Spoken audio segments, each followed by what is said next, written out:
Daniel Fernández.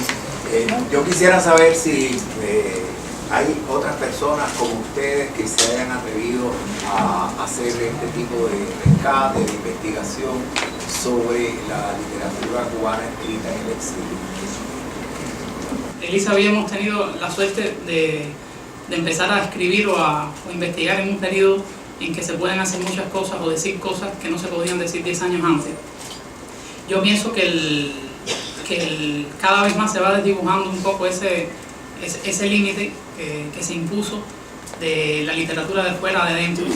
Pienso que a veces deshacer injusticias como borrar escritores del diccionario de la literatura cubana, pensar a la gente que investigar de determinado escritor que se ha ido o por su militancia anticastrista o por determinadas características puede ser problemático o puede no garantizar de antemano la publicación de un libro. Yo pienso que por lo menos siento que cada vez más se va hablando, ¿no? En el caso mío y de Elisa, a veces los autores que nos hemos fijado los hemos oído mencionar en ensayos que se escriben en Cuba, en trabajos, o sea, cada vez en ese aspecto yo pienso que los límites se van desdibujando, ¿no? Pero bueno, decir que en lo personal consideramos que es una injusticia, por ejemplo, que no se hayan hecho más libros de Reinaldo Arenas, más libros sobre Guillermo Rosales, Carlos Victoria, sobre Lino Novas Calvo, se ha escrito mucho últimamente, se han publicado. En el caso nuestro, hemos tenido a veces, no puedo decir que no hemos tenido todas las facilidades que si hubiésemos investigado a otros escritores, eso sí lo tengo que reconocer. Tampoco sería también falso decir que hemos tenido una censura, ¿no? Yo pienso que cuando uno investiga uno asume un riesgo. Tú sabes que si determinado trabajo que vas a hacer no vas a caer bien, bueno, a lo mejor vas a pasar un poco más de trabajo para publicarlo, pero es un riesgo que uno asume. Siempre es más grato en Cuba investigar a escritores que están bien vistos, estén vivos o no, y si están vivos mejor, porque entonces se hace la tesis sobre ellos, te invitan a comer y esa serie de cosas, ¿no? Nosotros no hemos tenido esa dicha, al contrario. Yo siempre le digo a Carlos que somos un poco como Cenea, porque nos dan palos aquí, nos dan palos allá, entonces bueno, ya esa es nuestra condición ceneniana y que la asumimos con dicha. Yo no creo que hay mucha gente joven y de otras edades también en Cuba tratando de hacer cosas interesantes y de hacer otras lecturas de escritores que han sido de alguna manera censurados o que sencillamente no se conocen.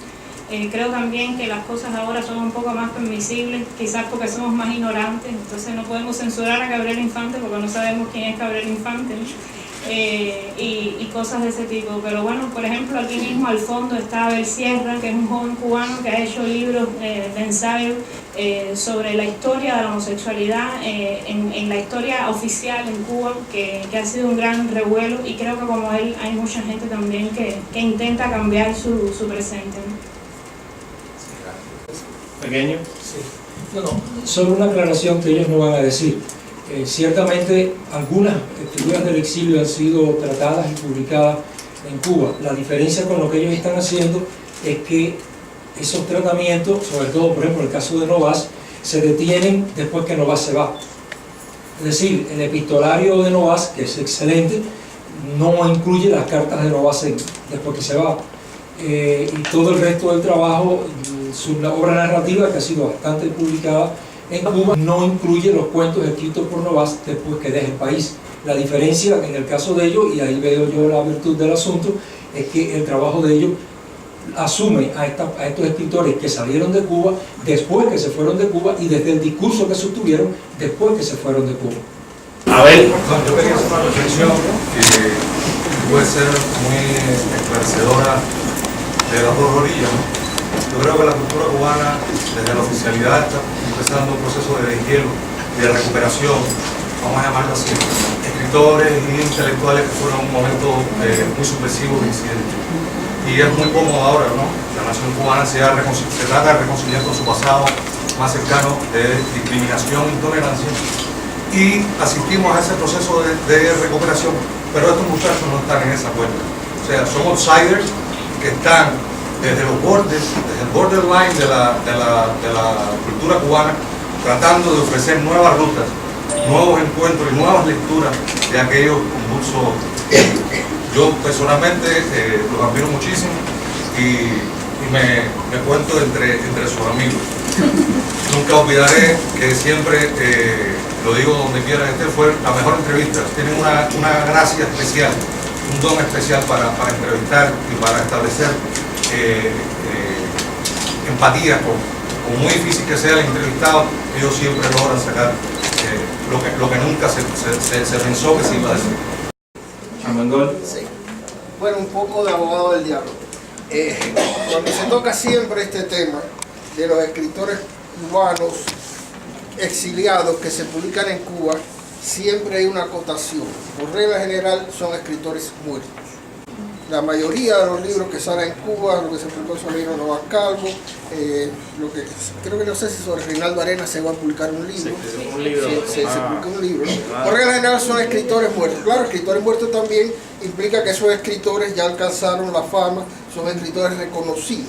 Pero hay una serie de escritores vivos, no viviendo en Miami específicamente, sino desperdigados por todo el mundo, que son escritores cubanos, algunos son ensayistas, algunos son novelistas, que yo no sé, y le hago una pregunta en general, ¿no? Yo no sé hasta qué punto, yo sé que por la revista Tema se han publicado cosas de Rafael Rojas, polémica, etc., pero yo no sé hasta qué punto en las revistas cubanas aparecen o referencias a esos escritores o trabajos de esos escritores. Hay algunos casos que yo sé si ha aparecido, Coser se le han publicado los libros en Cuba, que yo sepa, pero no sé hasta qué punto. O sea, mi pregunta es un poco que me den luz en esto, que me den información, hasta qué punto se les publican también o se habla de escritores que están vivos. A veces eso puede ser paradójico. Usted decía que siempre es una tendencia a hablar de escritores muertos. No es totalmente cierto. Por ejemplo, en el libro nuestro, y perdone que me cite, ¿no?, pero Tiempo de Escuchar, hay 2 entrevistas a escritores que viven en el exilio y que están vivos y actuantes y publicando, o sea, José Lorenzo Fuentes y Abilio Esteves, y están en el libro en la misma comunión que pueden estar con otros escritores que viven dentro de la isla. Ahora, en cuanto a explicarles si en las revistas se alude a estos ensayos, por ejemplo, de Rafael Rojas o otros escritores, yo creo que se conoce. En primer lugar, lo conoce el viceministro de Cultura, que es su hermano, y que debe leer sus libros muy atentamente. Entonces, bueno, en esa cuestión creo que las barreras son que se desdibujan un poco, ¿no? Porque ya no somos Etíocles y Polinices. Yo creo que Etíocles y Polinices se dan la mano y no precisamente tras bambalinas. Entonces, en ese sentido, creo que hay un poco de ironía, que hay un poco de hipocresía. Creo que sí se leen, que los libros circulan, que la gente está pendiente de cuando salen. También el mínimo acceso, pero en el caso de los intelectuales, sobre todo los más altos rangos mayoritariamente que tienen, creo que también se mantienen informados de lo que se publica, de lo que sale. Ahora, en cuanto a darle voz a esos ensayistas en las revistas y demás, es una responsabilidad que a nosotros no nos compete. Si algún día nos compete, bueno, trataremos de hacerlo.